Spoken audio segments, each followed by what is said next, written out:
और आइए अब रुख करते हैं दूसरी खबरों की तरफ। दिल्ली शराब घोटाला मामला में आम आदमी पार्टी की मुश्किलें ख़त्म नहीं हो रही।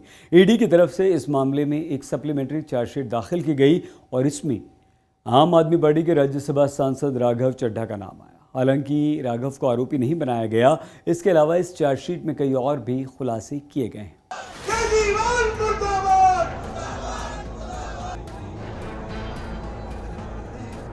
अक्यूज्ड और सस्पेक्ट तो छोड़ दीजिए, बतौर विटनेस भी मेरा नाम कहीं नहीं है।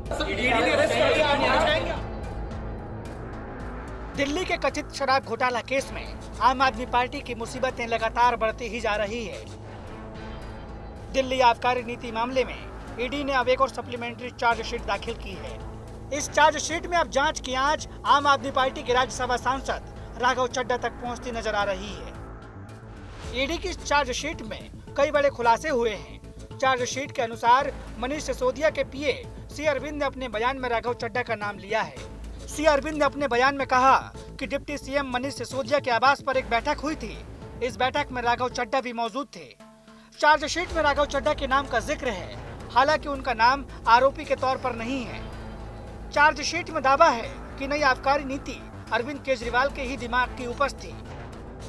आबकारी नीति में राघव चड्ढा का नाम आते ही बीजेपी ने आम आदमी पार्टी के खिलाफ एक बार फिर मोर्चा खोल दिया है। दिल्ली से बीजेपी सांसद मनोज तिवारी ने राघव चड्ढा के बहाने सीधे अरविंद केजरीवाल पर हमला बोल दिया। मनोज तिवारी कह रहे हैं कि आम आदमी पार्टी के भ्रष्ट नेताओं की जगह जेल में है। मैं आश्चर्यचकित नहीं हूँ, लेकिन जो लोग सुनेंगे कि ये राघव चड्ढा और पंजाब के भी कुछ एक्साइज अधिकारी ये दिल्ली के शराब की मीटिंग में क्यों बैठते थे, और मुझे आज स्पष्ट हो गया कि राघव चड्ढा का इसमें नाम आना, मास्टरमाइंड अरविंद केजरीवाल का होना यह स्पष्ट करता है। और हमें पूरा विश्वास है कि ये सभी लोग इस लीकर घोटाले में दिल्ली की जनता की गाढ़ी कमाई लूटे हैं और अब इनका जगह जेल के नजदीक, जेल के दरवाजे के करीब जाता रहा। जब राघव चड्ढा पर बीजेपी नेता रामवीर विधूड़ी से सवाल पूछा गया तो वो एक कदम और आगे निकल गए। उन्होंने आम आदमी पार्टी की तुलना अलीबाबा 40 चोर से कर दी और दिल्ली में घोटालों के आरोपों की पूरी लिस्ट सामने रख दी। चाहे अरविंद केजरीवाल हो, चाहे इसके मंत्री हो, चाहे राघव चड्ढा हो, ये सब लोग अलीबाबा 40 चोर हैं। इन लोगों ने सभी ने मिलकर दिल्ली को बहुत ही बेदर्दी के साथ लूटा है। और मैं पिछले 3 साल से कह रहा हूं कि नई शराब नीति में हजारों करोड़ रुपए का घोटाला हुआ है। इन आरोपों के बाद आम आदमी पार्टी के राज्यसभा सांसद राघव चड्ढा भड़क गए। ईडी की जिस सप्लीमेंट्री चार्जशीट को लेकर बीजेपी उन पर हमला कर रही है, उसी का हवाला देते हुए खुद पर लगे आरोपों का खंडन किया और बीजेपी पर पलटवार किया। चड्ढा ने कहा कि मेरी प्रतिष्ठा और विश्वसनीयता को नुकसान पहुंचाने के लिए इस तरह का गलत प्रचार किया जा रहा है। मेरा नाम इन्फोर्समेंट डायरेक्टरेट की किसी भी कंप्लेंट में एक अक्यूज्ड के तौर पर या एक सस्पेक्ट के तौर पर कहीं नहीं है। अक्यूज्ड और सस्पेक्ट तो छोड़ दीजिए, बतौर विटनेस भी मेरा नाम कहीं नहीं है। लेकिन पूरे देश भर में सुबह से प्रचार किया जा रहा है न्यूज चैनल्स के माध्यम से कि न जाने मुझे अभियुक्त के तौर पे, अक्यूज्ड के तौर पर चार्जशीट में इन्फोर्समेंट डायरेक्टरेट ने मेरा नाम शामिल कर कोर्ट में दायर किया गया है। यह सरासर गलत है। भारतीय जनता पार्टी के आरोप अपनी जगह हैं और आम आदमी पार्टी की सफाई अपनी जगह।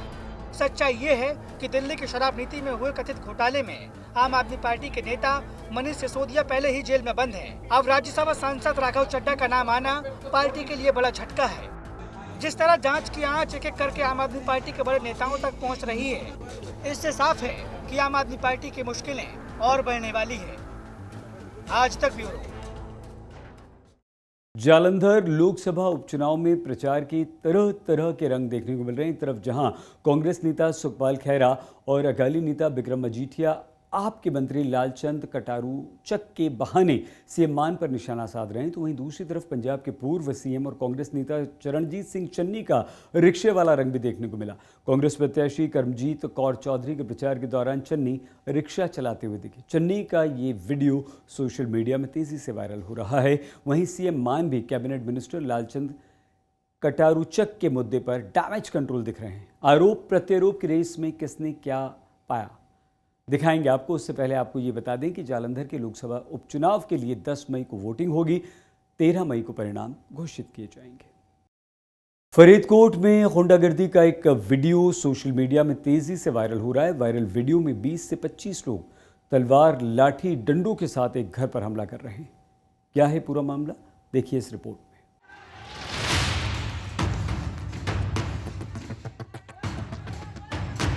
तलवारों और दूसरे धारदार हथियारों से घर का दरवाजा तोड़ने की कोशिश हो रही है।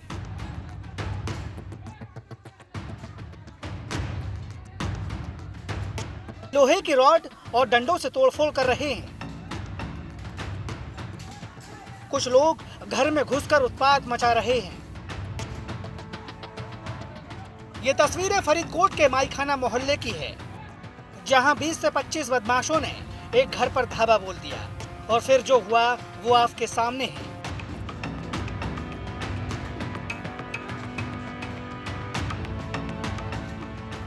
इन बदमाशों ने घर में घुसकर जमकर उत्पात मचाया, जिसे जो सामान दिखा उसे तहस नहस कर दिया। आरोपियों ने घर का सभी सामान तोड़ने के साथ दो पहिया वाहनों को भी तोड़ डाला। इस दौरान घर वालों ने किसी तरह से भागकर अपनी जान बचाई।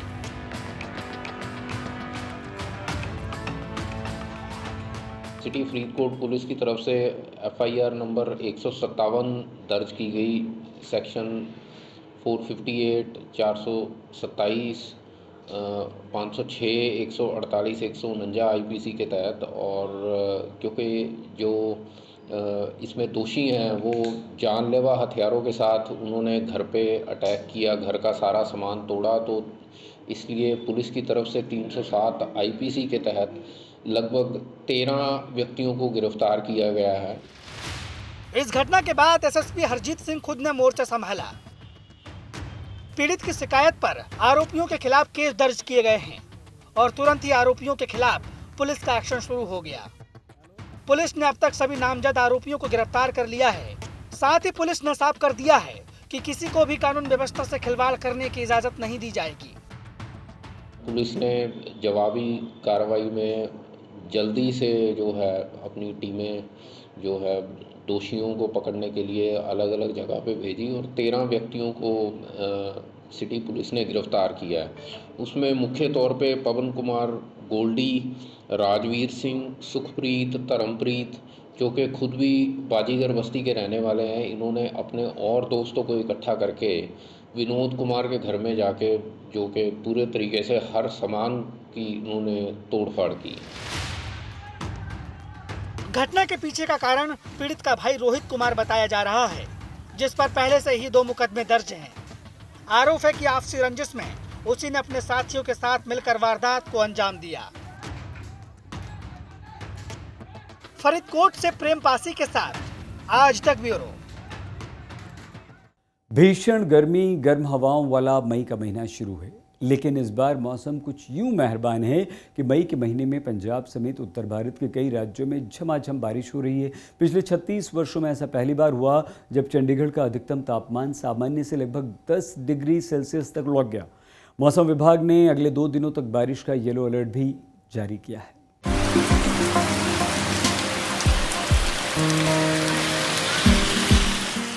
मई के महीने में भीगना तो चाहिए था, चिलचिलाती गर्मी के बीच पसीने में, लेकिन भीग रहे हैं झमाझम बारिश में। लोग मई महीने में मार्च जैसी ठंडक का मजा ले रहे हैं। चंडीगढ़ समेत पूरे पंजाब में माहौल तो अप्रैल की आखिरी तारीख से ही बन गया था, लेकिन मई की दस्तक के साथ गर्मी की तपिश गायब हो गई। आसमान में काले काले बादलों ने डेरा डाल लिया और फिर बदरा ऐसे बरसे कि बरसात से पहले ही सावन का सीजन आ गया। 40 डिग्री सेल्सियस से ज्यादा तापमान झेलने वाले मई महीने में अब की बार मौसम ठंड की सौगात लेकर आया है। आप इस ठंड का अनुमान इस बात से लगा सकते हैं कि सामान्य तौर पर लोग अप्रैल के महीने में ही एयर कंडीशनर का इस्तेमाल करना शुरू कर देते थे, लेकिन अब की बार पंखे चलाने की जरूरत भी महसूस नहीं हो रही है। मजबूत पश्चिमी विक्षोभ ने वातावरण में ठंडक पैदा कर दी है। पिछले 24 घंटों के दौरान चंडीगढ़ और आसपास के इलाकों में 10 डिग्री सेल्सियस की जो गिरावट है वो दर्ज की गई है। इस वक्त हम मौजूद हैं चंडीगढ़ की प्रसिद्ध सुखना लेक पर, और जहां पर देख सकते हैं लोग इस ठंडक का आनंद लेने के लिए घरों से बाहर निकले हैं, लेकिन बारिश हो रही है और बारिश के चलते पेड़ों के नीचे शरण लिए हुए हैं। पंजाब में मई महीने की शुरुआत ठंड के साथ हुई है। पिछले 36 सालों में ये पहली बार है जब चंडीगढ़ का अधिकतम तापमान सामान्य से लगभग 10 डिग्री सेल्सियस तक लुढ़क गया है। यही वजह है कि सुखना लेक पहुंचकर लोग इस सुहावने मौसम का लुत्फ उठा रहे हैं। भाई पूरे मज़े आ रहे हैं, बिल्कुल मौसम का ही मज़ा है यहाँ पे, इसलिए लोग बाग आते हैं यहाँ से। आगे साउथ की साइड आगे जाएंगे, हरियाणा में अंदर की साइड तो और गर्मी है बहुत ज़्यादा। गर्मी तो महसूस ही नहीं हो रही।